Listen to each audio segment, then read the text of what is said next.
Learning English, a daily 30-minute program from the Voice of America. I'm Jonathan Evans. And I'm Ashley Thompson. This program is aimed at English learners, so we speak a little slower and we use words and phrases especially written for people learning English. Today on the program, you will hear from Dan Novak and Jill Robbins. Later, Kelly Jean Kelly will present America's Presidents. But first, Tokyo Governor Yuriko Koike said Thursday that spectators are banned from the Tokyo Olympics set to open in 2 weeks. The ban came hours after a state of emergency declared by Japanese Prime Minister Yoshihide Suga aimed at controlling rising COVID-19 infections. Koike announced the ban after meeting with International Olympic Committee and Japanese organizers. Many people were looking forward to watching the games at the venues, but I would like everyone to fully enjoy watching the games on TV at home, Koike said. Suga said the state of emergency would go in effect on Monday and last through August 22nd. This means the Olympics, to be held July 23rd through August 8th, will operate under emergency measures. In order to prevent the resurgence of infections from spreading across the country, we need to step up virus prevention measures, Suga said. Officials reported 896 new COVID-19 cases on Thursday, up from 673 a week earlier. New cases on Wednesday hit 920, the highest total since 1,010 were reported on May 13th. Experts warned of the possibility of increased infections during the games at a meeting of government advisors. They estimate cases could increase to more than 1,000 a day, which would severely affect healthcare systems.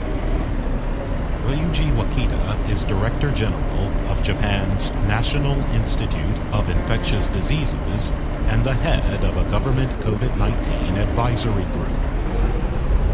He urged stronger border controls to find and separate infected persons arriving at airports to prevent infections from spreading outside of Tokyo. One member of the Ugandan Olympic team tested positive upon arrival June 19th at Narita International Airport. The athlete was then separated from others. The 8 other team members were permitted to travel more than 500 kilometers on a bus to their pre-Olympics camp in Osaka. Days later, a second Ugandan team member tested positive for the virus. 7 town officials and drivers who had close contact with the team were forced to quarantine themselves as a result. Health officials say both infected Ugandans had the Delta variant, a more infectious version of the coronavirus. On Saturday, a Serbian Olympic team member also tested positive. The government confirmed that 4 other Americans tested positive after entering the country this year. Experts say the cases show that Japan's border health controls can be easily broken. There will be more people coming in. We should use this as a lesson so that similar problems won't be repeated elsewhere in Japan, said Osaka Governor Hirofumi Toshimura. He spoke at a recent area governors meeting where leaders approved an urgent request for stronger border controls.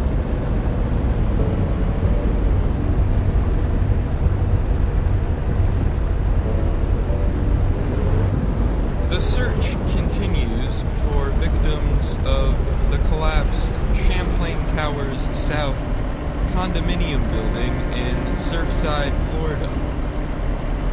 And the process of seeking answers about why it fell and who is to blame has already started in the state legal system. Officials have opened criminal and civil investigations into the collapse of the building. Late Wednesday, rescue workers ended their 2-week search for survivors and are now just looking for the dead. Officials said there was no chance of life under the destroyed building. The Associated Press reports that at least 54 bodies have been found and 86 people are missing. Miami-Dade State Attorney Catherine Fernandez-Rundle said she would bring the issue to a grand jury. A grand jury gathers evidence and could recommend criminal charges or rule changes. Additionally, residents of the building have brought at least 6 legal cases. Jeffrey Goodman is a lawyer representing the children of missing resident Harold Rosenberg. We deserve to be able to walk into buildings without worrying that they're going to come crumbling around us, he said. The legal cases accuse the Champlain Towers South Condominium Association of failing to deal with serious problems. Structural problems were first seen in 2018. Some of the cases also name a local architect and engineer. Goodman's legal group said the town of Surfside will also face legal action. The town's building inspector had been involved in the discussions about the structural problems. The role of building owners and architects and engineers and inspectors and safety professionals is to make sure that buildings are safe, Goodman said. At a hearing Friday, a judge appointed a lawyer to represent the condominium association. The board has about $48 million in insurance coverage. The land is worth $30 to $50 million. The judge said he hoped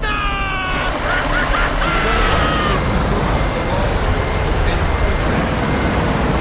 Until then, he permitted the association's lawyer to provide $10,000 each to residents for temporary housing and $2,000 to cover funeral costs. A similar case took place in 2013.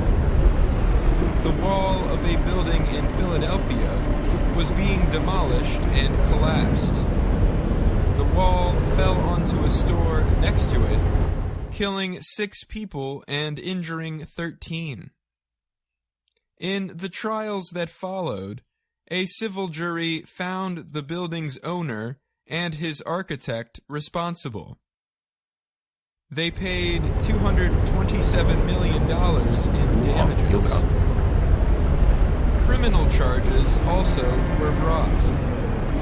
A contractor was found not guilty of third-degree murder, but received a sentence of 15 to 30 years for involuntary manslaughter.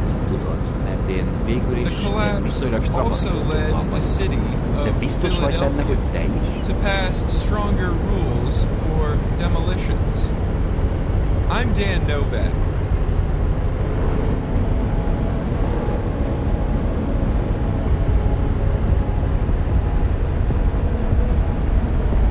It has happened to all of us. We open an instruction book for a new machine or read a publication and find their language is more complex than it needs to be. The result is often difficulty in understanding. business leaders say Én nem vagyok benne biztos, hogy ilyen rohadt gyorsan kéne menni. helps to keep customers happy. So they advise workers to use simple language when writing or speaking to the public. Policymakers may write laws with complex language, but they try to speak so their messages are clear. In today's everyday grammar, we will talk about ways to simplify your language when speaking or writing in English. Kathy and Ross Petrus are language experts who wrote the book You're Saying It Wrong.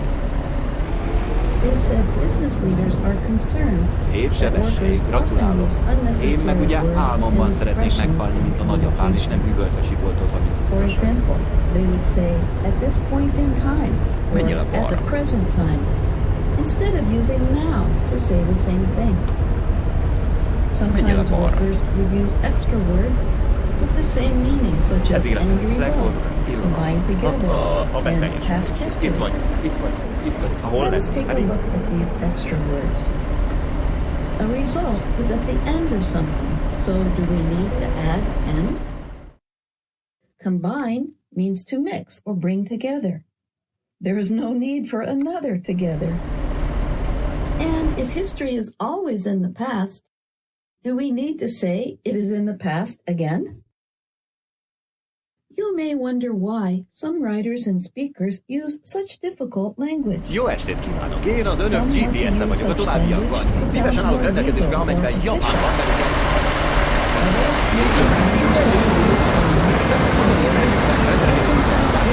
Elésből vagyok jó, de abban is segítek némelykor, hogyha útvonalat szeretnének választani, de abban azért ritkán a csak kettőt nem tudok összesen. A kompon hányok, ha lehetséges, akkor arra nem menjünk, vagy arra válaszolunk a másik hangot, illetve azt gyűlölöm, de attól kifejezetten rémült vagyok, hogyha elmegy a GPS vétel. Kérem, biztosítsa folyamatosan a GPS vételt. Egyebekben pedig jó vezetést kívánok, és jó hangulatot, és Japán. Egyenesen nem balra. Egyenesen nem balra. The changes have made it easier to understand government rules and services. One of the guidelines is to directly speak to the reader. This helps avoid using difficult nouns to describe people or pronoun choices such as he or she or his or her. A government rule once said, the applicant must provide his or her mailing address and his or her identification number. Under the plain writing guidelines, the rule became, you must provide your mailing address and identification number. Former Vice President Al Gore gave another example in a 1998 speech. It was, we are providing the following information about an insurance payment you indicated you have not received or which is otherwise missing. Under the guideline, it became, Szépen jobbra, aztán majd kivel. Jaj, annyira jó! Szeretem ezt a játékot! Megjöttünk a célhoz, képzeld el, képzeld el! Gore added that some of the main points in the guidelines include short is better than long, active is better than passive, everyday terms are better than technical terms, and you can use pronouns like we and you. Since 1959, VOA Learning English writers have used plain language to provide news and information to English learners worldwide. We try to change from the passive verb form to active. We also write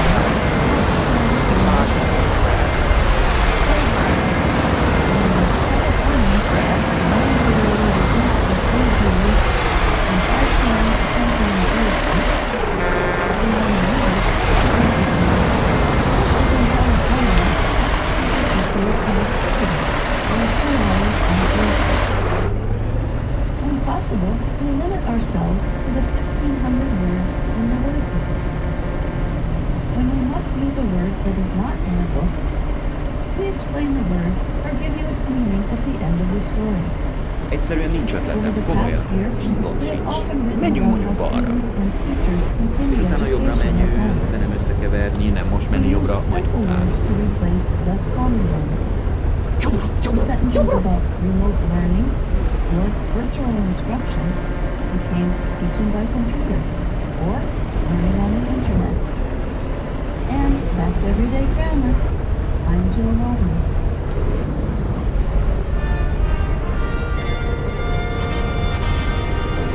Jobbra, aztán majd VOA Learning English presents America's Presidents. Jobbra. Today we are talking about Dwight Eisenhower. He took office in 1953 and was re-elected in 1956. Eisenhower was famous before he became President of the United States. He was a general annyira jó! Szeretem ezt a játékot! Megjöttünk a and célhoz! led Képzeld el! the Képzeld el! Allied invasion of Europe. The attack began with the air and sea operation called D-Day. As president, Eisenhower became known for his efforts to keep peace. He tried to have good relations with the Soviet Union especially. He believed one of the best ways to do that was to build America's military strength. When Americans think of Eisenhower, they often note the growth of the U.S. defense industry and tensions with the Soviet Union. Those tensions became known as the Cold War and lasted long after Eisenhower left office.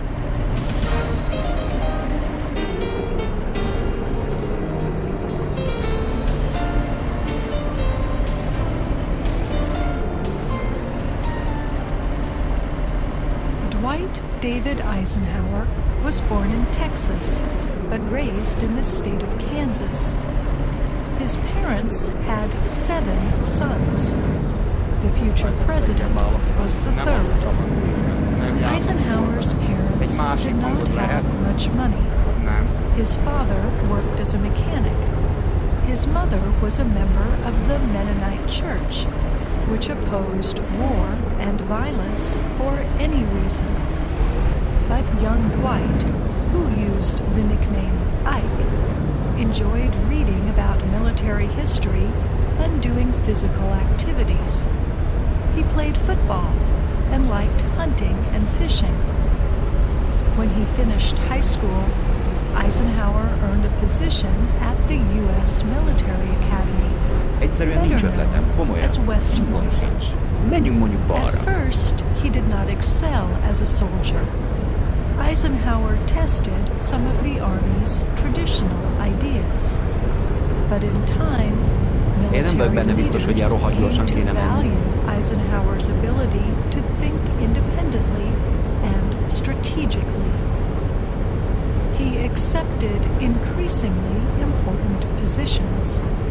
In only a few years, Eisenhower took command of Allied troops during World War II. He directed invasions in North Africa, Italy, and finally in Western Europe.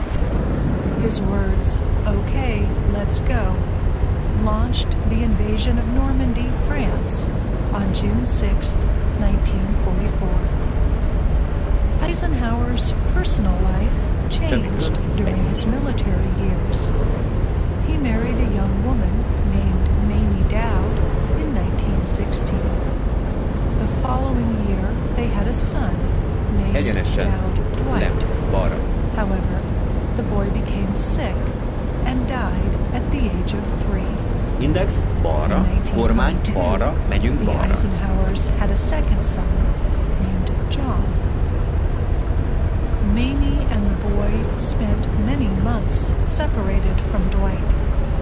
And even when the family was together, they were often moving from place to Mi place. van? Átfestjük They az autót moved pirosra? nearly 30 Belül? times during Eisenhower's military career. After he retired from active duty in the Az lenne Army, jó, ha Eisenhower accepted a position as president of Columbia University in New York. Then he returned to the military to lead NATO forces Szépen in jobbra, Europe. aztán majd kiderül. In the early 1950s, Republican Party officials urged Eisenhower to be their candidate for president. Many Americans approved of Eisenhower's war record, his efforts to contain communism, and his wide smile. They seem to agree with his campaign slogan, and decisively elected him into office. His 1952 election. Kellemes napot kívánok mindenkinek, én az önök műsorvezetője vagyok, nem egyszerűen egy GPS hang, hanem kifejezetten egy entertainer. Ez egy idegen nyelven azt jelenti, hogy szórakoztató. Én szórakoztató igyekszem lenni, nem úgy, mint esetleg mások, úgyhogy kérem a jövőben is főleg engem válasszanak, mert százalékon van. Jó utat kívánok, jó vezetést, és kevés eltaposott gyalogost.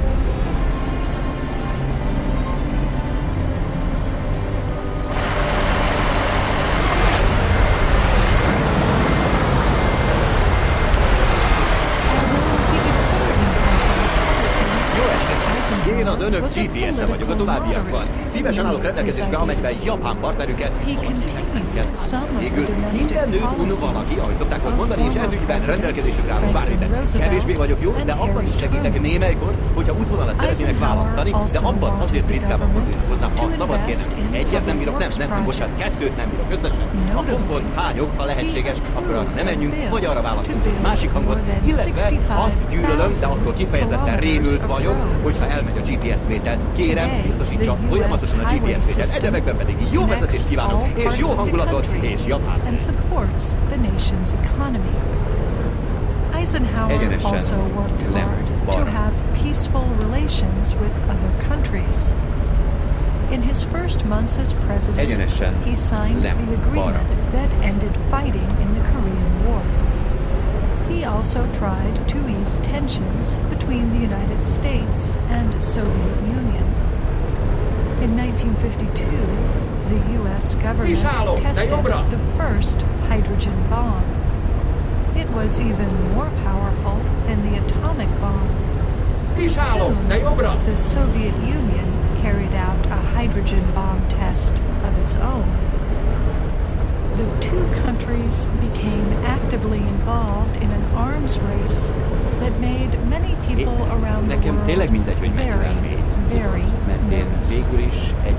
Eisenhower did not fully trust the Soviet leadership, but made some efforts to achieve an agreement on arms control.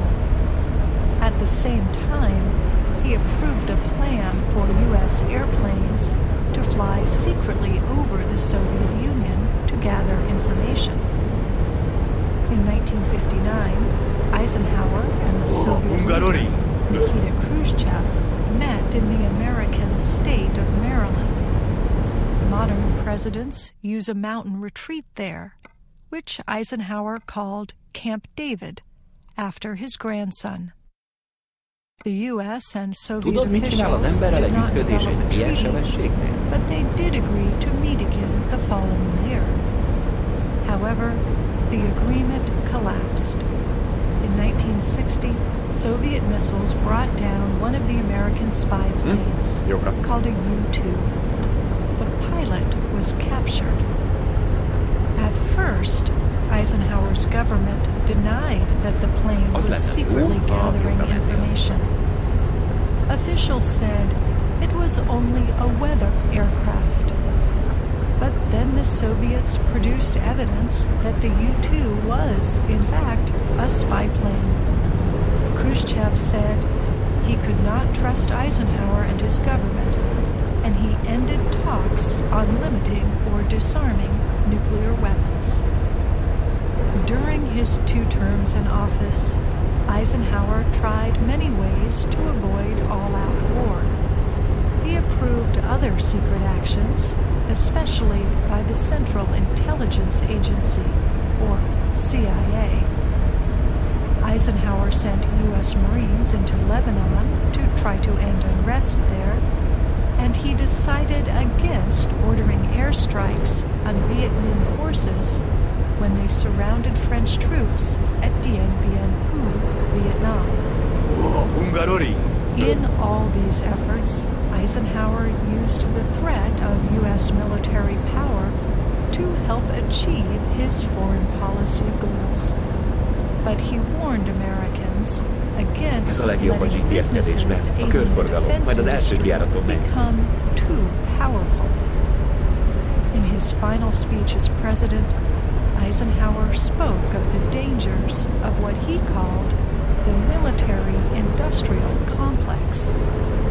He did not want the country to depend only on war to resolve conflicts. And he did not want the U.S. government to spend so much on weapons that it could not provide other services to Americans. Shortly after that speech, Eisenhower retired to a home he and his wife had bought in Gettysburg, Pennsylvania. Many Americans were sad to see him go.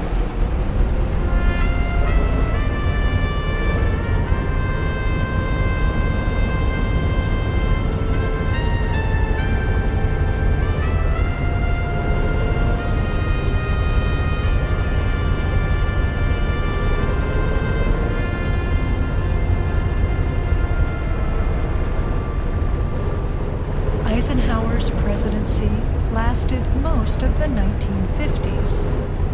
During that time, the American economy was, for the most part, strong. Many Americans had enough money to buy homes and televisions. At the same time, Eisenhower's presidency was a time of unease. Racial discrimination was intense. In 1954, the U.S. Supreme Court declared that states could no longer have separate public schools for white and black students. Some whites strongly objected to the decision. They tried to block black students from entering schools, sometimes using violence.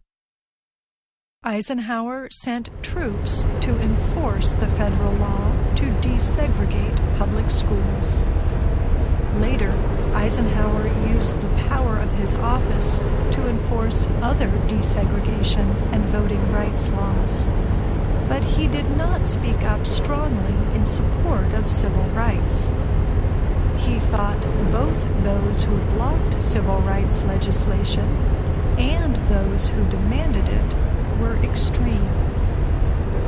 Eisenhower also did not publicly criticize Senator Joseph McCarthy, who accused the U.S. government of protecting Soviet spies.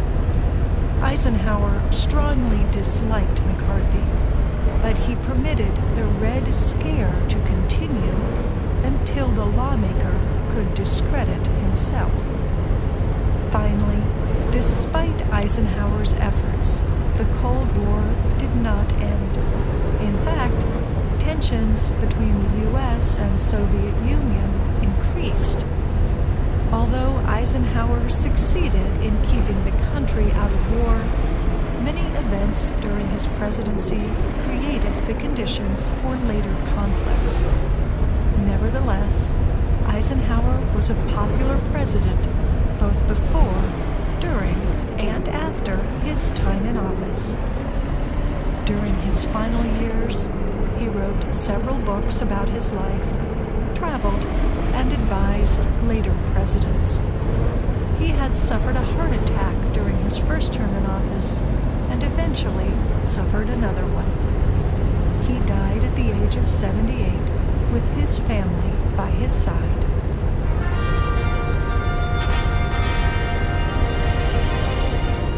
I'm Kelly Jean Kelly.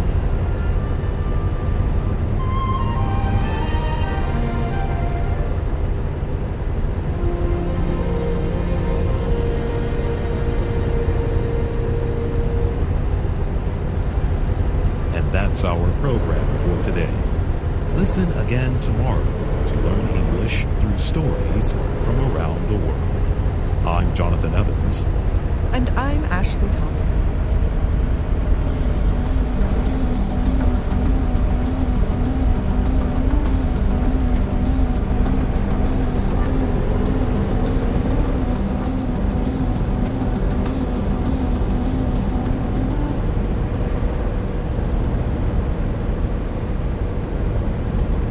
BOA1, the hits.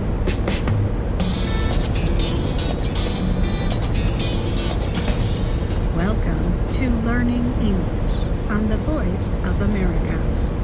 I'm Katie Weaver. Our program is designed for people learning English. We speak slowly, using simple grammar and a limited vocabulary.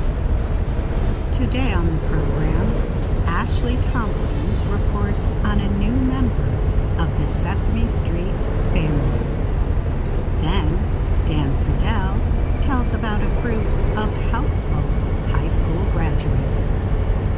Later, on Ask a Teacher, Alice Bryant answers a question about prepositions from an English learner in Taiwan. And we close the show with the Learning English program, American Stories. Shep O'Neill reads the final part of Edgar Rice Burroughs' A Princess of Mars. But first, Zaila Avantgarde is her name. Maria is the word.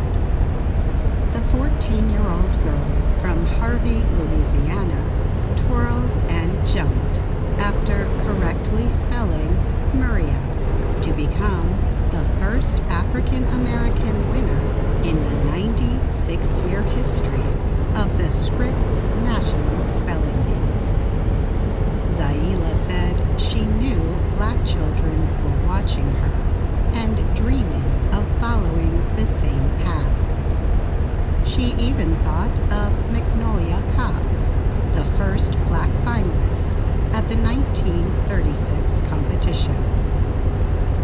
Cox was not permitted to stay in the same hotel as the rest of the spellers because of her skin color.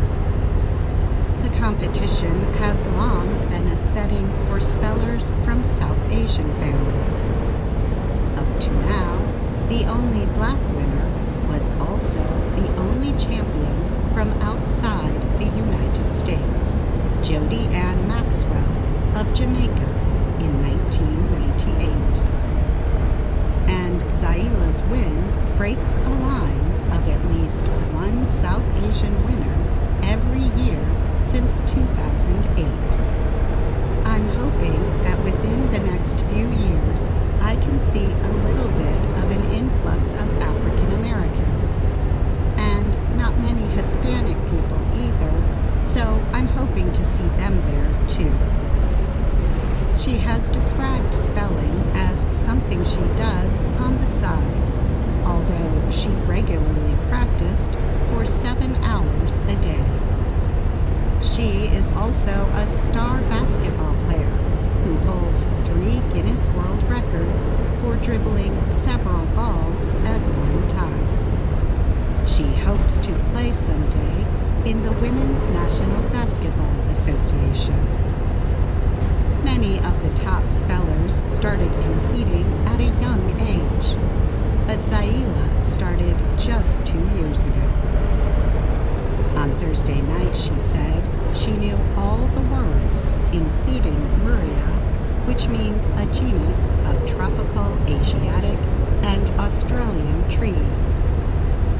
Only one word gave her any real trouble, Nepeta, a kind of old-world mint plant, and she jumped even higher when she got that one right than she did when she won the competition. The spelling bee was different from any that came before because of the coronavirus pandemic. Only spellers' close family members could attend. Normally, hundreds of fans and former spellers watch the bee in person. This year, the bee was moved to Florida, and only the top 11 spellers competed in person. 5 of the 11 finalists were on after the first set of questions, and Zaila became the champion in just under 2 hours.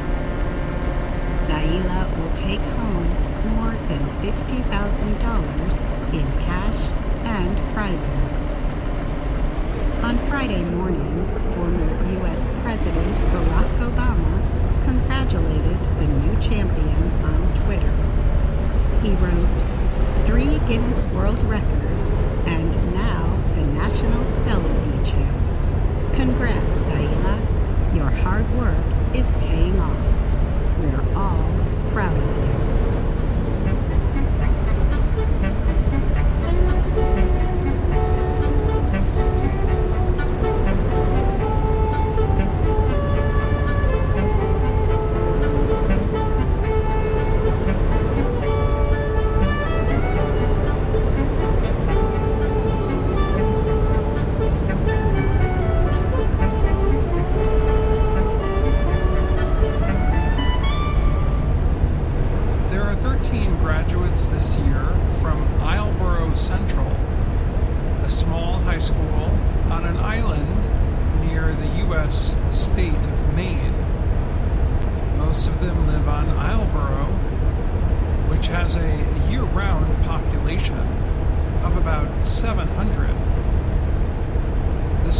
Graduating class usually takes a trip to a far-away country to celebrate. The 2021 class was considering a visit to Greece or South Korea. The students did jobs around the small island to raise money for their travel costs. They earned about $8,000 from their work.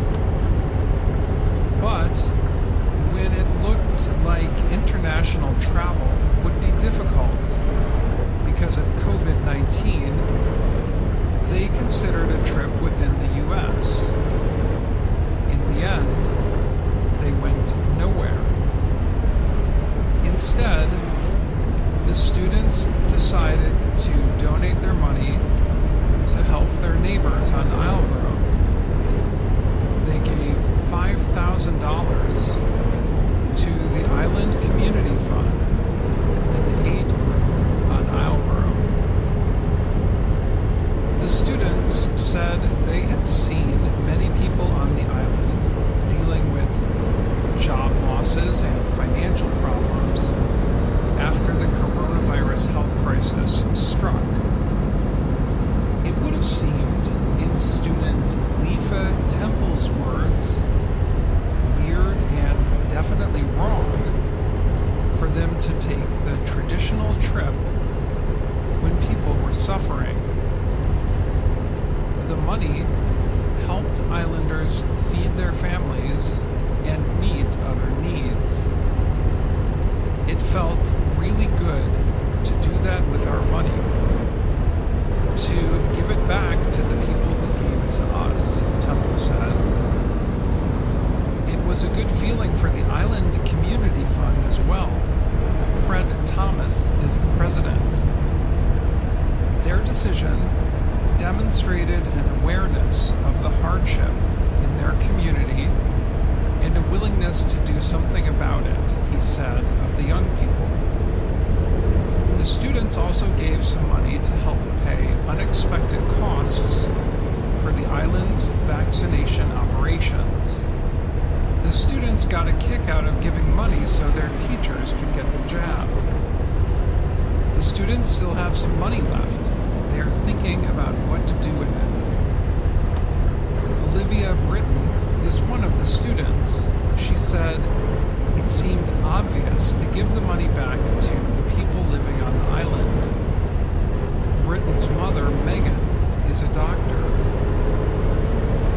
She said, "People sometimes criticize young people, but this really flies in the face of that."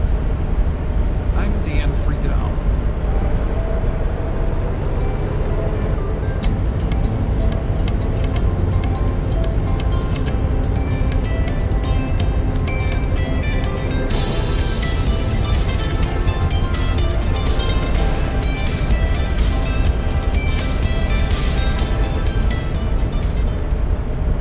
Children's television series Sesame Street is welcoming a new lovable character for its 52nd season. The new character is a white and brown puppy. The young dog is named Tango. She gets adopted by the young red Muppet Elmo. Kay Wilson Stallings is an executive vice president at Sesame Workshop, the nonprofit organization behind Sesame Street. She said the show's creators wanted to explore that special bond between children and pets by introducing this new character. Tango will join Sesame Street's 52nd season as both an animated character and a live-action Muppet. The new season will air this autumn on HBO Max and on PBS Kids next year. Tango will be introduced in a 30-minute animated special called Furry Friends Forever, Elmo Gets a Puppy. The televised special will air on the HBO Max channel in the United States on August 5th. Tango is Elmo's second pet. He has been caring for a fish named Dorothy for several years. He's done quite well taking care of his goldfish, Wilson Stallings said of Elmo. We thought he's been successful with taking care of Dorothy and that this could be the next step in his development. The show's writers had plans to introduce a pet on Sesame Street even before the COVID-19 pandemic began. During the pandemic, animal adoptions have risen sharply in the United States. Now, Sesame Workshop hopes Tango can help show children of different ages how to help with the care and feeding of new family pets. The timing of it is perfect, said Wilson Stallings. Details about Tango have been carefully considered. The show's producers talked at length about what the dog should look like. They decided to make Tango a female mixed breed dog. She could be a little of anything.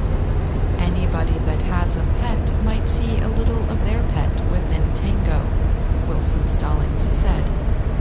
Tango will remain a puppy, just like Elmo stays 3.5 years old. Wilson Stallings said, "Right now, we're just really focusing on that relationship between she and Elmo, as she gets to become more familiar with all the rest of the characters on Sesame Street." Sesame Street co-productions have aired in over 70 languages in more than 150 countries worldwide. I'm Ashley Thompson.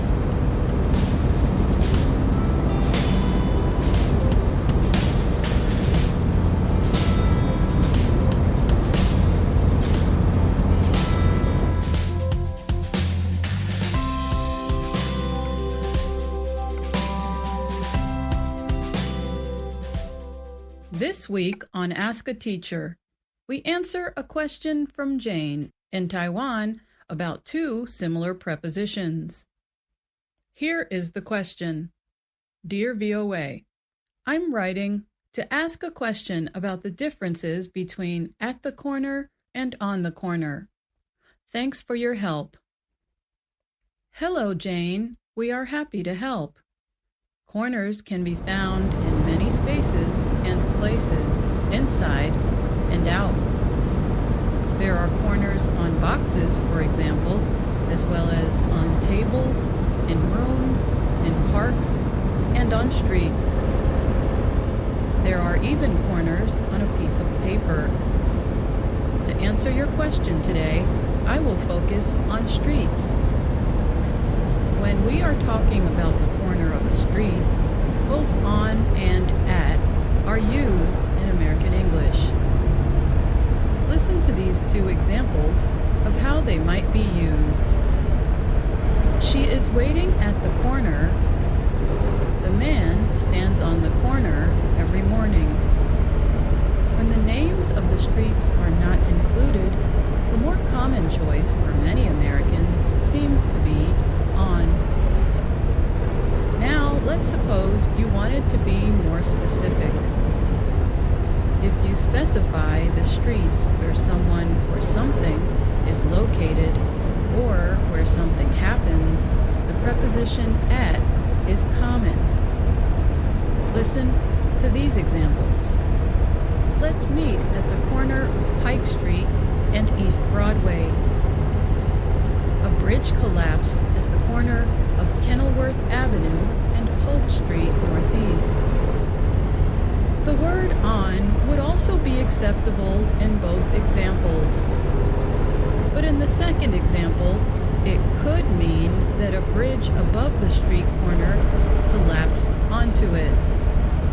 However, in general, American English speakers use either preposition when discussing street corners. For many people, this is often just a matter of personal choice. And that's Ask a Teacher. For this week, I'm Alice Bryant.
Hidden the egg that produced her.